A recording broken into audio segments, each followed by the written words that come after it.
ದೇವರ ನಾಮಕ್ಕೆ ಸ್ತೋತ್ರ ಉಂಟಾಗಲಿ. ಉದಯ ಕಾಲದ ಆತ್ಮಿಕ ಉಪಹಾರ ಕಾರ್ಯಕ್ರಮಕ್ಕಾಗಿ ನಿಮ್ಮೆಲ್ಲರಿಗೂ ಈ ಉದಯ ಕಾಲದ ಶುಭ ವಂದನೆಗಳು. ನಿಮ್ಮೆಲ್ಲರಿಗೂ ಶುಭ ಉಂಟಾಗಲಿ. ಸ್ನೇಹಿತರೆ, ಬಂಧು ಮಿತ್ರರೇ, ನೀವೆಲ್ಲರೂ ಚೆನ್ನಾಗಿರಬೇಕು.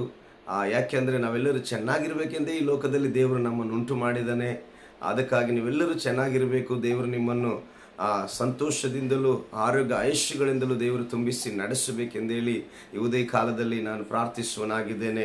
ಸ್ನೇಹಿತರೆ, ಪ್ರಿಯರೇ, ಪ್ರತಿದಿನ ಕೇಳುತ್ತಿರುವ ವಾಕ್ಯಗಳು ನಿಮ್ಮ ಹೃದಯದಲ್ಲಿ, ನಿಮ್ಮ ಕುಟುಂಬದಲ್ಲಿ ನಿಮಗೆ ಸಂತೋಷವೂ ಸಮಾಧಾನವೂ ಕೊಡ್ತಿದೆ ಎಂದು ನಾನು ನಂಬುತ್ತಾ ಇದ್ದೇನೆ. ಯಾಕೆಂದರೆ ಇದು ನನ್ನ ಸ್ವಂತ ಮಾತುಗಳಲ್ಲ, ನನ್ನ ಜ್ಞಾನದ ಮಾತುಗಳಲ್ಲ, ಸಾಕ್ಷಾತ್ ಪರಮಾತ್ಮನು ಇದನ್ನು ಕೊಟ್ಟಿರುವಂಥ ಮಾತುಗಳಾಗಿರುವುದರಿಂದ ಖಂಡಿತವಾಗಿ ಅದು ನಮ್ಮ ಕುಟುಂಬಗಳಲ್ಲಿ ದೊಡ್ಡ ಕಾರ್ಯಗಳನ್ನು ಮಾಡುವಂಥದ್ದಾಗಿದೆ.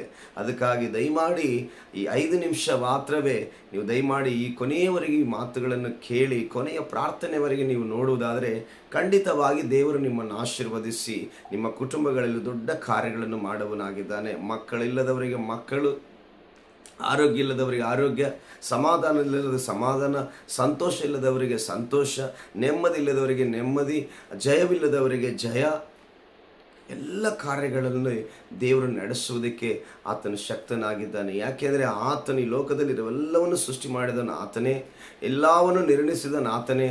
ಆತನು ಏನು ಬೇಕಾದರೂ ಮಾಡುವುದಕ್ಕೆ ಅಧಿಕಾರ ಉಂಟು. ಆ ಕಾರಣದಿಂದ ಈ ಉದಯ ಕಾಲದಲ್ಲಿ ನೋಡುವ ನನ್ನ ಸ್ನೇಹಿತರಿಗೂ, ಆಮೇಲೆ ನನ್ನ ಆತ್ಮೀಯರಿಗೂ, ಎಲ್ಲ ದೇವ ಜನರಿಗೂ ನಾನು ಹೇಳುವ ವಿಷಯ ಏನೆಂದರೆ, ಖಂಡಿತವಾಗಿ ಪ್ರತಿದಿನ ಈ ವಾಕ್ಯಗಳನ್ನು ಕೇಳಿ ನೀವು ಆಶೀರ್ವಾದವನ್ನು ಹೊಂದಿಕೊಳ್ಳಬೇಕೆಂದೇಳಿ ನಾನು ಪ್ರಾರ್ಥಿಸುವನಾಗಿದ್ದೇನೆ.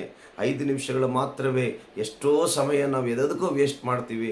ಆದರೆ ದಯಮಾಡಿ ಈ ವಾಕ್ಯಗಳನ್ನು ನೀವು ಕೇಳುವುದರಿಂದ ಖಂಡಿತ ನಾನು ಹೇಳುತ್ತೇನೆ, ತುಂಬ ಆಶೀರ್ವಾದ ನಿಮಗುಂಟು. ಅದಕ್ಕಾಗಿ ಸತ್ಯವೇದದಲ್ಲಿ ದೇವರು ಇವತ್ತೊಂದು ಮಾತು ನನಗೆ ಕೊಟ್ಟಿರುವಂಥದ್ದು ಏನಂದರೆ, ಜ್ಞಾನೋಕ್ತಿಗಳ ಪುಸ್ತಕ, ಸತ್ಯವೇದದಲ್ಲಿ ಜ್ಞಾನೋಕ್ತಿಗಳ ಪುಸ್ತಕ 4ನೇ ಅಧ್ಯಾಯ ಅದರಲ್ಲಿ 20ನೇ ವಚನದಲ್ಲಿ ಹೀಗೆ ಹೇಳ್ತದೆ, ಕಂದ ನನ್ನ ಮಾತುಗಳನ್ನು ಆಲಿಸು, ನನ್ನ ನುಡಿಗಳಿಗೆ ಕಿವಿಗೊಡು ಎಂಬುದಾಗಿ. ನೋಡ್ರಿ, ಕಂದ ನನ್ನ ಮಾತುಗಳನ್ನು ಆಲಿಸು ಅಂದರೆ ದೇವರು ಹೇಳುವ ಮಾತುಗಳನ್ನು ನಾವು ಆಲಿಸಬೇಕು. ಹೌದಲ್ಲ, ಇದು ಸತ್ಯ ಅಲ್ಲ, ಹೌದಲ್ಲ, ಇದು ಕರೆಕ್ಟ್ ಅಲ್ಲ, ಇದು ಸುಳ್ಳ, ನಿಜನ ಅಂತೇಳಿ ನಾವು ಆಲಿಸಬೇಕು. ಆತನ ನುಡಿಗಳಿಗೆ ನಾವು ಕಿವಿಗೊಡಬೇಕು.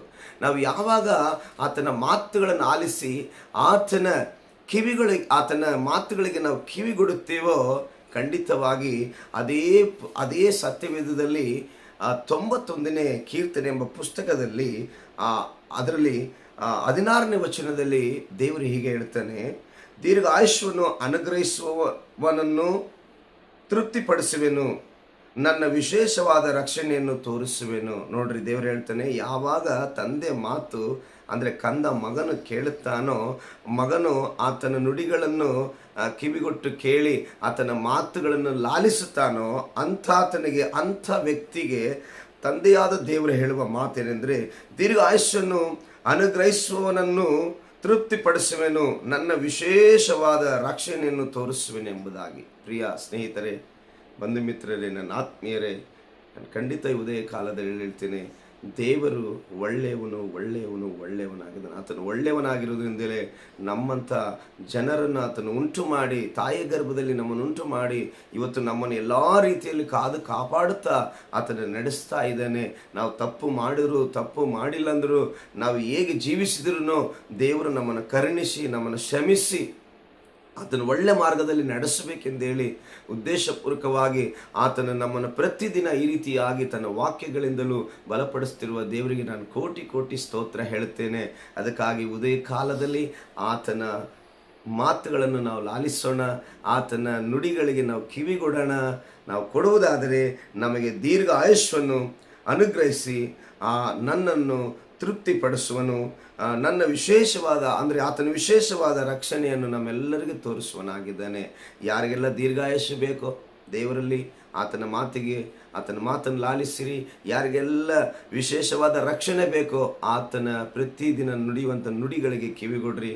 ದೇವರು ನಿಮ್ಮನ್ನು ಖಂಡಿತವಾಗಿ ದೀರ್ಘಾಯುಷ್ಯದಿಂದಲೂ ಮತ್ತು ಈ ಉದಯ ಕಾಲದಲ್ಲಿ ನಿಮಗೆ ವಿಶೇಷವಾದ ರಕ್ಷಣೆಯಿಂದಲೂ ದೇವರು ನಡೆಸೋದಕ್ಕೆ ಶಕ್ತನಾಗಿದ್ದಾನೆ.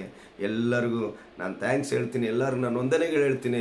ನೀವೆಲ್ಲರೂ ಈ ನುಡಿಗಳನ್ನು ಮತ್ತು ನೀವು ಲಾಲಿಸಿ, ಈ ಮಾತುಗಳನ್ನು ಲಾಲಿಸಿ, ಈ ನುಡಿಗಳನ್ನು ಕೇಳಿ ದೇವರ ಆಶೀರ್ವಾದ ಹೊಂದುತ್ತಿದ್ದೀರಿ ಅಂತೇಳಿ ನಾನು ನಂಬುತ್ತಾ ಈ ಉದಯ ಕಾಲದಲ್ಲಿ ಎಲ್ಲರಿಗಾಗಿ ನಾನು ಪ್ರಾರ್ಥಿಸುವನಾಗಿದ್ದೇನೆ. ಪರಲೋಕದ ಜೀವವುಳ್ಳ ಒಳ್ಳೆಯ ತಂದೆ, ನಿನಗೆ ಸ್ತೋತ್ರ.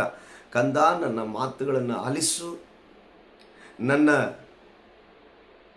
ಮಾತುಗಳಿಗೆ ಕಿವಿಗೊಡು ಎಂಬುದಾಗಿ, ನನ್ನ ನುಡಿಗಳಿಗೆ ಕಿವಿಗೊಡು ಎಂಬುದಾಗಿ ದೇವರೇ ನಿನ್ನ ವಾಕ್ಯದಲ್ಲಿ ಹೇಳ್ತದೆ ಸ್ವಾಮಿ.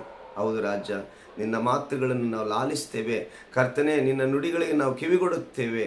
ಹಾಗೆ ನಾವು ಕೊಡುವುದರಿಂದ ನೀನು ಹೇಳ್ತೀಯ ಸ್ವಾಮಿ, ನಿನಗೆ ದೀರ್ಘಾಯುಷ್ಯವನ್ನು ಅನುಗ್ರಹಿಸುವೆನು. ಅವನನ್ನು ನನ್ನ ವಿಶೇಷವಾದ ರಕ್ಷಣೆಯಿಂದ ಅವನನ್ನು ತುಂಬಿಸುವೆನೆಂಬುದಾಗಿ ಹೇಳುವ ದೇವ, ನಿನಗೆ ಸ್ತೋತ್ರ.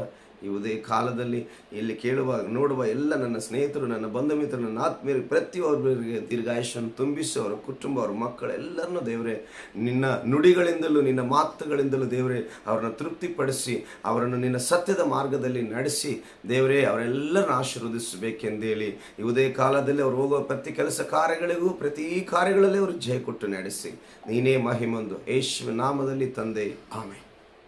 Thank you. Praise lord. God bless you.